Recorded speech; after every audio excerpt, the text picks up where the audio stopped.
Thank you all so much for being here. I just really wanted to kick it off. Obviously, today we passed the budget and we spent more money than I believe we've ever been able to spend in my time in Jefferson City. You'll notice that for majority of the operating budget bills, House Democrats were in agreement voting yes. Again, one of the firsts for me since I've been a legislator to be able to vote mostly yes on all of those bills. When we got to the ARPA dollars, however, you will see that our caucus was very much split. And there are a lot of reasons based around process that I know that the folks behind me are going to talk a lot about. I want to quickly just give a huge shout out to the House Democratic budget team, these folks standing here. They work so hard and have worked so tirelessly this entire session to really go through every dollar to make sure that we are doing it in the most responsible way possible.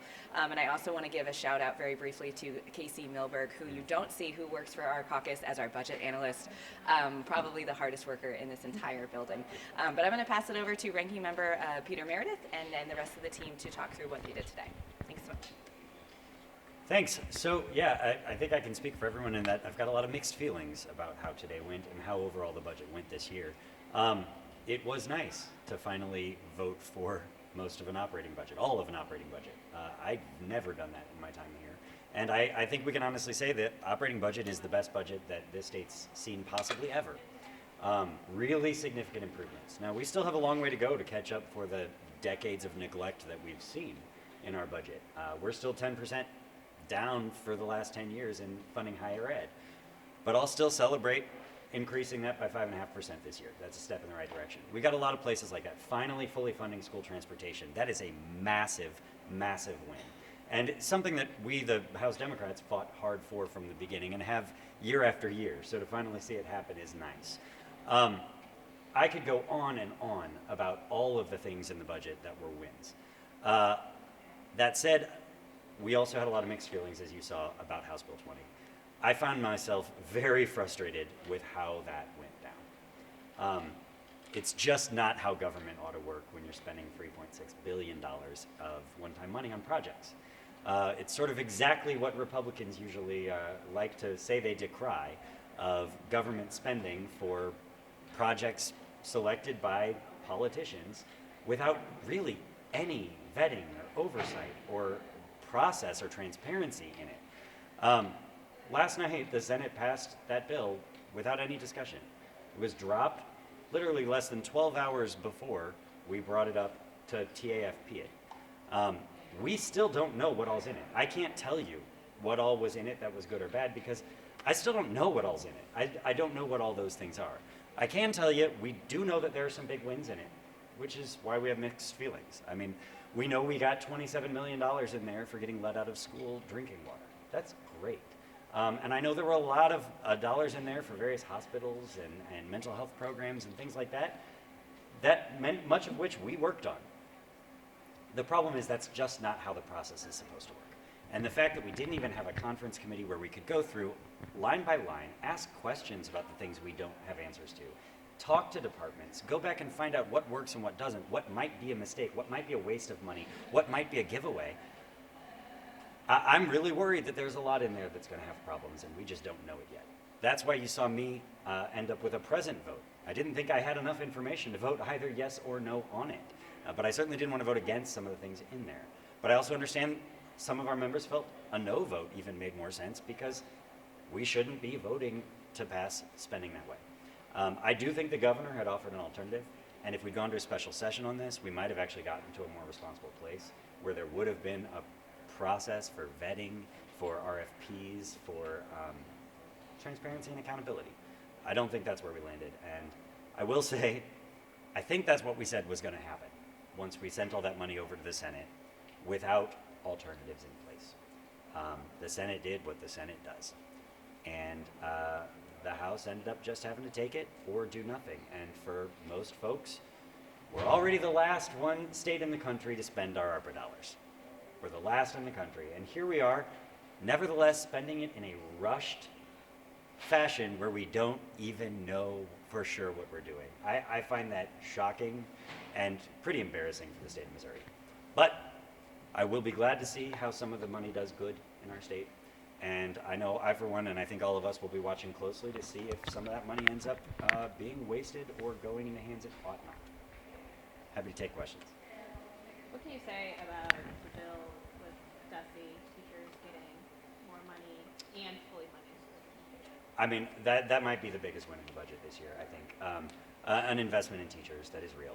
You also can add career ladder to that, something that Democrats on the House side worked hard to put in. Having those three things together, I think, actually really does help with our teacher pay problem.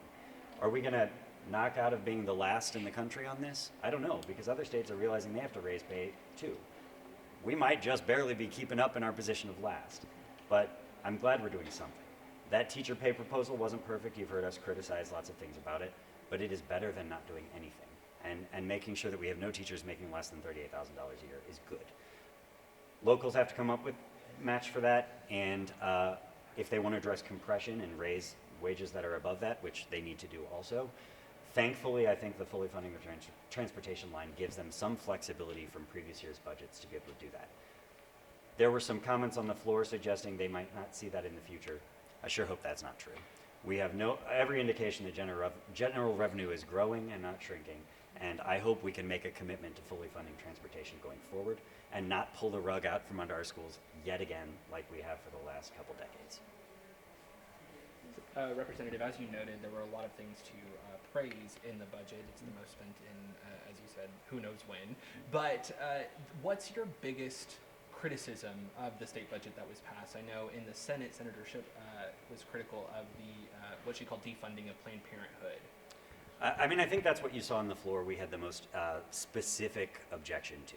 It's unconstitutional language. We know that they try it every year. It gets struck down in court every year. That is wasting taxpayer dollars. It is wasting resources, and it is harassing healthcare providers that are just trying to provide healthcare. This is just getting in between people and the healthcare provider of their choice for all kinds of services.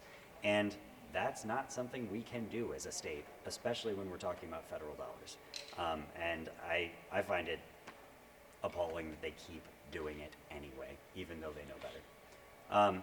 I'm sure we have plenty of other objections, but I think that's probably the clearest example that we know of. I saw there was also some mixed Oh. feelings. In fact, the language in House Bill 3 as well, I think we all feel pretty strongly as a caucus in opposition to, and have every year. I'm frustrated that stayed in, but you heard our thoughts on that too. Yeah, could you reiterate your thoughts on that? I Sure. think that was going to be my question. Sure. Look, as far as we're concerned, if a kid lives in Missouri, they should pay in-state tuition. We're talking about people, especially kids that are DACA kids, who they are now here legally. They have a legal status, but they are not. They still fall in this category of undocumented. And to treat them in a way like they aren't our neighbors, our friends, our classmates, they go to church with us, and they're taxpayers, just like all of us. They are paying literally with their tax dollars, just like you and I are, for these universities in our school or in our state. They should absolutely have access to the same educational opportunities that my kids will have. And I find it offensive that we keep doing that out of xenophobia. So DACA students and Planned Parenthood, would you consider them the losers of the budget, and then the teachers the winners of the budget, and who else would you say were the winners and the losers of the budget this year? I have trouble breaking that down to such simple terms, honestly. I will say a lot of winners in the budget were folks needing raises. That's teachers, that's our direct care providers, that's parents as teachers and First Steps providers, state employees. Those are all winners. Honestly, I think that we still have a lot of work to do to give them more raises to keep up with economic shifts, and I hope we do that. But this is the first time we've seen a real change in our budget for them, and so I would call them winners. But I would certainly say that DACA students lost in this. I would say some patients lost in this, but those are fights we have every year. What would you say the big thing for next week is? I'm If probably there's one. We will see. I think that protecting democracy still stays at the top of our lists. because we see just attack after attack after attack on our democratic system. What? Redistricting. Oh, redistricting, of course, is going to stay a conversation. I'm not going to try and predict what happens there and whether we actually do anything. But some others here might have better answers on that. Are you all happy with the tax rebate bill? I'm certainly not. I think we all can uniformly say we're not. To be clear, we're not opposed to the idea of giving money back to folks. Representative Wyndham, you saw, I think, was the first in the House to propose that on the floor, and did it in a way that made sense to all of us, giving it to the people that need it the most in a time of rising gas prices and things like that. We support that. What they did instead, though, was just smoke and mirrors. It was giving less than $200 per person to people above the bottom third of our earning population. So literally the folks that make the least third, the 27% of people that make the least money in the state, seniors on fixed incomes, people working at grocery stores and everyday jobs, they won't get a penny from that. And the people that will, I'm not sure it's going to make that significant a difference in their lives. And I think that that's a real shame. We could have done a lot of better things with $500 million, even if it was giving it to Missourians that actually need it the most. Where are you getting the $200 and the $400, by the way? So in the budget and planning estimates that they gave us on the first version of this, when it was $1 billion total, because it gets prorated down from 500 and 1,000, they estimated that based on last year's tax filings, assuming there aren't any massive changes in who files, the number of people that would qualify would reduce the amount to 387, I think they said, per person. Well, what happened today or last night is they cut the amount total from $1 billion into $500 million. They reduced the number of people that qualify just slightly, taking out the top 1% or so, which means that the payout presumably should be cut in about half. So anytime somebody calls it a $500 tax credit, they're lying. That's not true. It's going to be maybe $200 if you're in the top third of earners. If you're in the middle third, it's going to be less than that. And if you're in the bottom third, you're not getting any. A decade ago, we had shrinking budgets every year. In the last couple of years, we've had enough money to appropriate. Can you speak to the difference between having money and not having money? Well, I voted for the bills today. And I think that that goes to the fact that we are having an opportunity to invest again. And previous years, it's been a fight about protecting folks from cuts, mostly. And that's because of tax cuts and things like that that Republican administrations have continued on. And so we constantly have felt like we are protecting the most vulnerable groups of Missourians from worse outcomes in each budget year. It was nice for a change to be looking at how we invest in those groups and actually creating better opportunities for them. And I'll say that's largely thanks to the feds and current Democratic administration for helping infuse money into the system, including into our state, but also just into the economy. That has helped make sure that we have strong revenue growth, despite the tax cuts and bad policies of previous Republican administrations in Missouri. So did the budget then not include for giving the unemployment jobless aid that was overpaid to Missourians? I just want to make sure. It still did not, Okay. and that's a shame. And here we are, one of the bills that's still up for discussion next year is to cut our unemployment benefits, slash them to the lowest in the country. We're already in the bottom. And they'd cut them in half to 8 weeks, instead of addressing the fact that our state leadership screwed people last year when they made a mistake, and no fault of the person that received the benefits, and then they're continuing to go after them for repayment, punishing them when we have the money right now to just wipe that away. And there's no question that's what we should have been doing if we're doing anything about unemployment benefits. Any of y'all have anything you want to chime in on any of these? I would just say with the ARPA funds, what I said on the floor, that was the process piece that was really the most egregious in my mind, that we were told that this was going to be a regular budget bill, and we were going to treat it like a regular budget bill, and then at the last minute we didn't. Yeah. And I would jump in and just echo. So I voted no audit, not because it was a lot of good stuff in there, and I think all of us agree that, you know, those funds are going to go back home to our districts to really, hopefully, be transformative changes that we need. However, as being members of the budget committee, we don't even know what's in there. I think it was also a point of respect on this process. It's a lot of money. They went through this $3 billion budget within 10 minutes yesterday. No discussion, no vetting.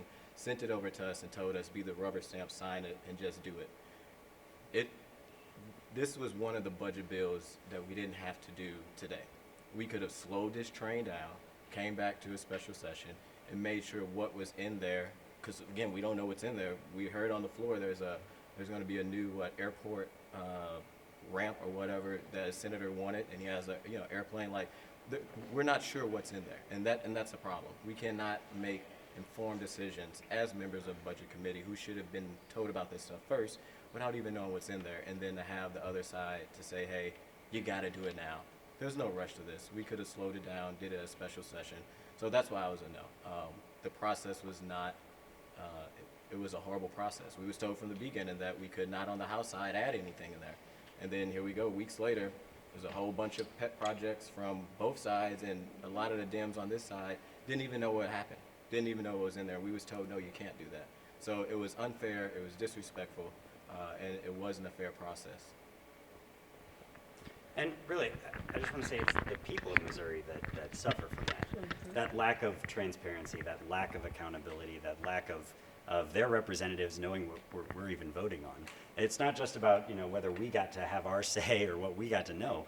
The fact is, the people I represent don't know what happened. Exactly. And we shouldn't be voting on something when nobody knows yet what even was included. Thank you.